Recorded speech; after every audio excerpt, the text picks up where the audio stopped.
नमस्कार।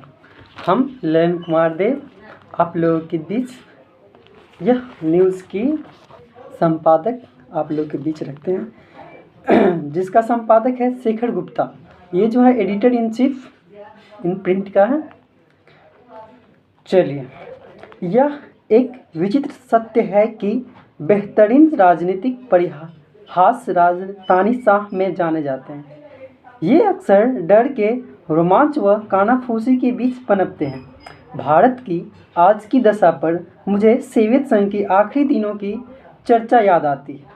Lenin, Stalin, Brezhnev और गोवर्चनेव train के एक लग्जरी सैलून में साइबेरिया से गुजर रहे थे। एक अचानक एकांत में ट्रेन रुक जाती। आगे ट्रेन में नहीं है ट्रैक, तो अब क्या किया जाए?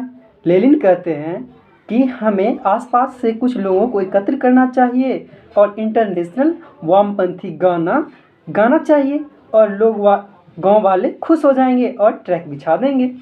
स्टालिन ने कहा, यह मूर्खतापूर्ण है। इस लोगों को बुलाओ और कुछ को गोली मार दो, बाकी सब काम कर देंगे खुशी से या इसके बिना। गोर्बचेव ने कहा, मैं अपने दोस्त रोनाल्ड रीगन को सलाह के लिए एक फ़ोन करता हूँ।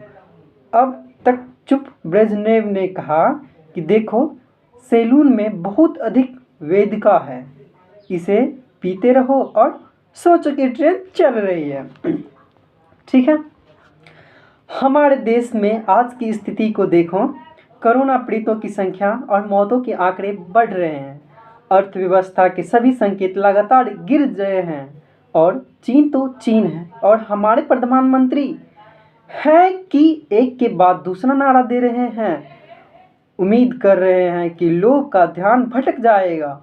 आत्मनिर्भर भारत की खोज, मछली पालन क्रांति, यूपी में $1 ट्रिलियन की व्यवस्था के लिए सलाहकार की नियुक्ति, चीन ऐप्स पर प्रतिबंध, कोविड से प्रति 10 लाख सर्वाधिक कम मामले और मौतों के दावों के बीच बढ़ती अर्थव्यवस्था का जश्न, जबकि हकीकत इसके विपरीत है। यह ब्रेजनेव की उस सलाह से कहा अलग है जिसमें वह कहते हैं कि ट्रेन मान लो कि चल रहा है और हम महसूस कर रहे हैं। इस साल की पहली तिमाही में अर्थव्यवस्था में 3.9% की संकुचन रहा। अर्थशास्त्री अरविंद पनगड़िया तर्क देते हैं कि यह तेज गिरावट अधिकांश कोविड से जुड़ी है, लेकिन दो सवाल उभरते हैं। कोरोना की पहचान से पहले 2 साल तो जीडीपी विकास दर क्या थी? भारत में पहले से 4 लगातार तिमाही से विकास दर गिर चुकी है। यह एक ऐसी ट्रेन है जो बिना बिजली और बिना ब्रेक पर ढलान रह रही है।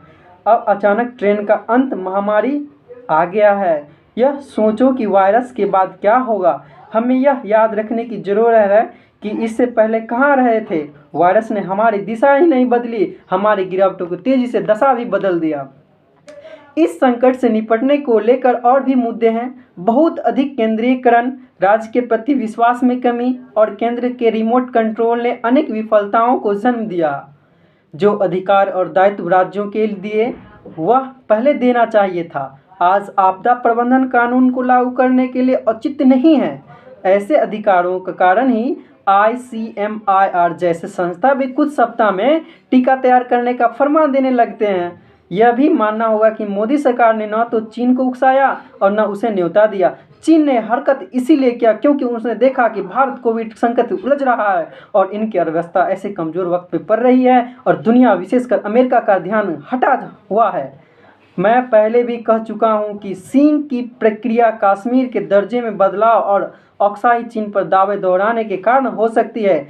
आप कह सकते हैं कि जोखिम नहीं लेना चाहिए, परंतु यह एक नज़रिया है। चीनी चुनौतियों से निपटने में से सरकार की रुख सही है। सेना को पूरी सामरिक स्वतंत्रता दी गई है। आधिकारिक और राजनीतिक बयानबाजी नियंत्रण है और 1962 में नेहरू ने दबाव और राजनीतिक से जो गलतियां प्रकृतियाँ दी थी उससे बच गए हैं। शिकायत किस बात की? अगर भारत इस तिहरे संकट में है तो याद रखना होगा कि कहाँ से शुरू हुआ और ये हमें अर्थव्यवस्था पर ले जाएगी। और पुरानी बात आएगी कि 2017 तक भारत की अर्थव्यवस्था वृद्धि दर बहुत अच्छी थी। गलती कहाँ हुई? अर्थव्यवस्था के पहिए किसने थामे हैं? किसने गति पकड़ रही है? ट्रेन की पटरियां अचानक कहाँ उखाड़ दी गई? यहाँ पर इन जटिल हालातों के लिए मनुष्य का हस्तक्षेप सामने आता है। कोविड ने मार्च के बाद चाहे जो किया हो, लेकिन हम आर्थिक वृद्धि के ठहराव के भगवान या चीन को दोषी नहीं दे सकते हैं। इसके पीछे कई अविचारित कदम हैं। जब सीमा पर एक मजबूत सेना हथियार लेकर चुनौती दे रही हो, तो पहला काम यही होता है कि देश के भीतर शांति स्थापित की जाए। पुराने दिनों में राष्ट्रीय एकता की परिषद की बैठक बुलाई जाती थी। हम जानते हैं कि बिहार और पश्चिम बंगाल में चुनाव और मध्य प्रदेश की उपचुनाव करीब है, लेकिन ऐसे संकट के समय सरकार ने अपने लोगों और राजनीति को एकजुट करने की है। भारत के आकार का गतिविधियों वाले कमजोर सामाजिक एकजुटता मजबूत दुश्मन से नहीं लड़ सकते। मैं जानता हूं कि यह आदर्शवादी बात है, लेकिन क्या हम कुछ महीनों के लिए विभाजनकारी राजनीति छोड़कर इन मुश्किलों पर ध्यान दे सकते हैं? इसकी जिम्मा हमें पूरी तरह से प्रधानमंत्री और उनकी सरकार पर है। यह लेखक के अपने विचार हैं। धन्यवाद।